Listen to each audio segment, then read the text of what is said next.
Okay, so let's continue. Okay, so 4z plus 3. So now we go on. 4z plus 75 minus 18x minus 9z plus 2x is equal to 28.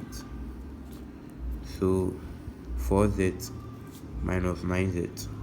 So we have minus 5z. Then negative 18x plus this. So we have negative 16x.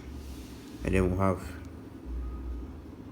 I think we solve everything. So plus 75 is equal to 28. So now this has to come here, right?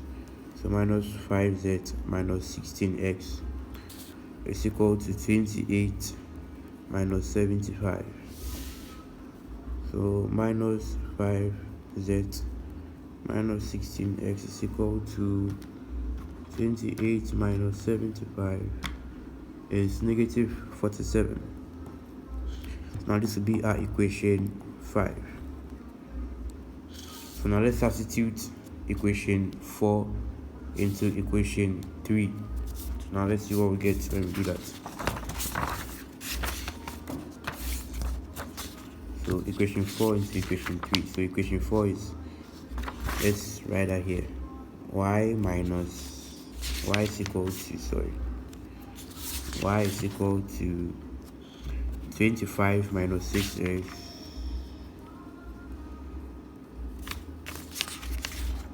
minus 3z.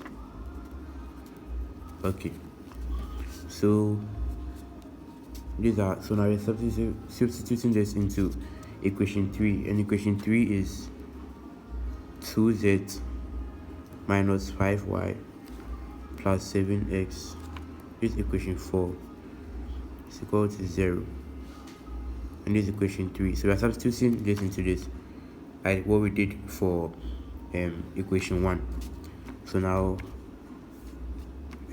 let's substitute. So let's go 2z minus 5, now y 25 minus 6x minus 3z plus 7x is equal to 0. Okay, so now 2z, so this will be minus 125, and this will be plus 30x, and then plus 15z plus 7x is equal to 0. Okay, so now let's go 2z plus 7 plus, so that's 17z, then 30x plus, so that's 37. Then we'll have to send this here. So as simple as that. So now these are equation 6, right? Okay, so now we have two equations now in, two variables. That's equation 5 and equation 6. So you see how we've reduced it to two variables. So now let's bring equation 5 back and then solve. So equation 5 negative. So now let's write this separately. So now let's divide it. Now equation 5 is minus 5z. And then equation 6 is minus 16x. And then this is equal to negative 47. Confirm. Okay, and then so this was our equation 5. And our equation 6 will be 17z plus 37x is equal to 125. So now let's choose 1 and then make, so let's choose equation 5 and make z the subject. So equation 5, so making z the subject of equation 5. So have z is equal to minus 47 plus 5z. Sorry, I'm making z the subject, so plus 16x all over negative 5.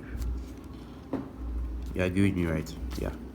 So this is so negative 47 plus 16x over negative 5. Now we can choose to further simplify. Over minus 5 plus 16x over minus 5. So here the negatives will cancel. So we'll have 47 over 5 minus 16x over 5. So now you can choose to put them back under the same denominator again. 47 minus 16x all over 5. So now we would have to now see how long this is. Now we'll have to put this into equation 6. So now this is our equation 7. So now substituting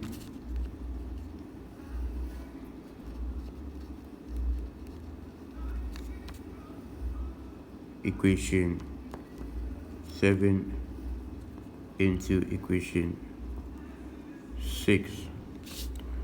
Okay, so now what's equation 6? 17, then we bring the z. So 17 times z, what's z? 47 minus 16x over 5.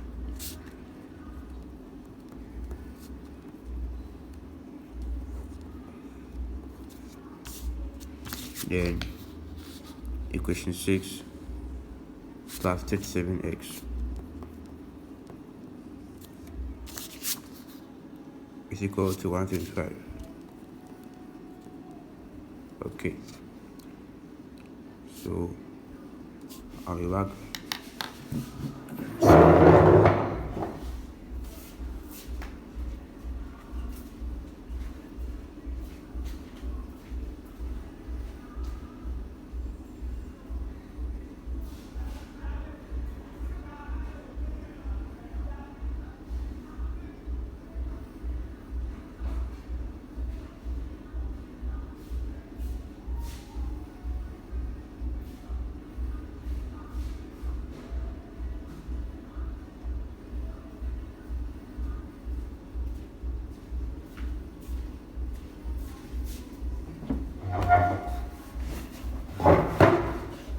Okay, so 17 times 47.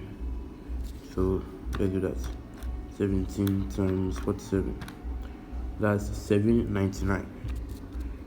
So 799 minus, let's put them all under under separate denominators. Okay, so 17 times 16, that's 272 over 5 plus 37x is equal to 125. So now we multiply 2 by the LCM, that's 5. So 5 times 799 over 5 minus 272 over 5 times 5, that's 272x, that's 5, and then plus 37x times 5 is equal to 125 times 5.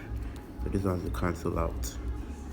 Then we have 37 times 5, that's 185. So let's rewrite 799 minus 272x plus 185x is equal to 625. So now let's go on.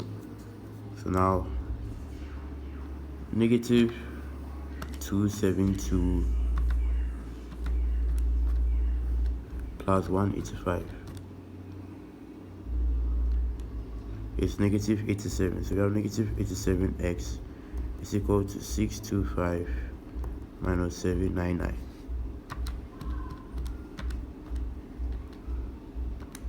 And that's negative 147.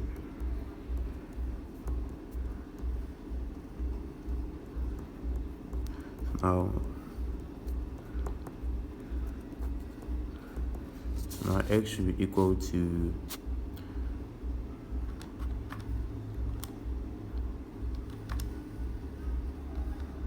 Now x equal to 2.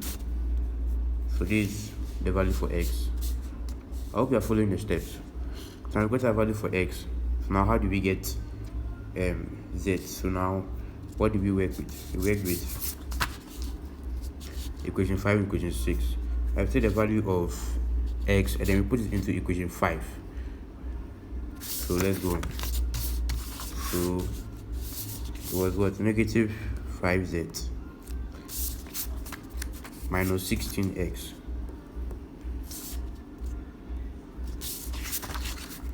is equal to negative 47. So now negative 5z minus 16 times 2 is equal to minus 47. Now negative 5z minus 32 is equal to negative 47. Okay, so minus 5z is equal to minus 47 plus 32. So minus 5z is equal to minus 15, and then z will now be equal to what? Minus 15 over minus 5, which is equal to 3. So now we've gotten x and z. So now let's go back to our y. That was y. This was y. Y is equal to 25 minus 6x minus 3z. So now we can substitute. Y is equal to 25 minus 6x minus 3z. Okay, so now we can put the values there. So 25 minus 6 times x was 2, right? And then z was 3. So now we'll have 25 minus 12 minus 9, and this is equal to 25 minus 21, and this is equal to 4. So that's it. So now we have our all our 3 values. So y is equal to 2, z is equal to 3, and then y is equal to 4. I hope you followed how we did it. So this is it. So we've used about 4 pages to solve it. Now let's just go quickly through the steps. So what we did was we had equation 1, 2, and 3 as our initial equations.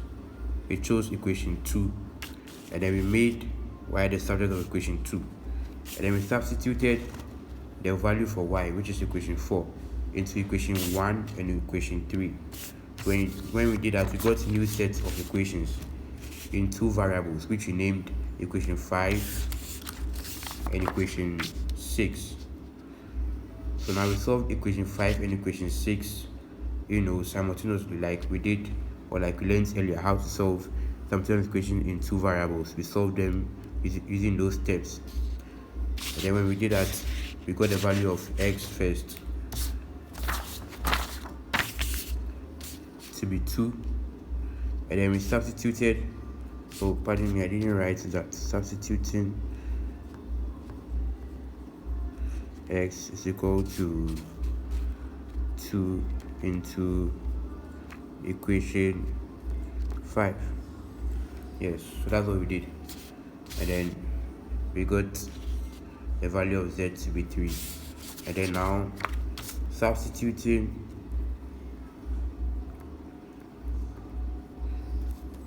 x is equal to 2 and z is equal to 3 into equation, that was equation 4, I guess, into equation 4, and then we did that, and we got the value of y to be 4. So if you were solving, or if you were following the steps, then now you should be able to solve some third equation in 3 variables, as we've learned in 2 variables. So thank you for watching, and stay tuned for more.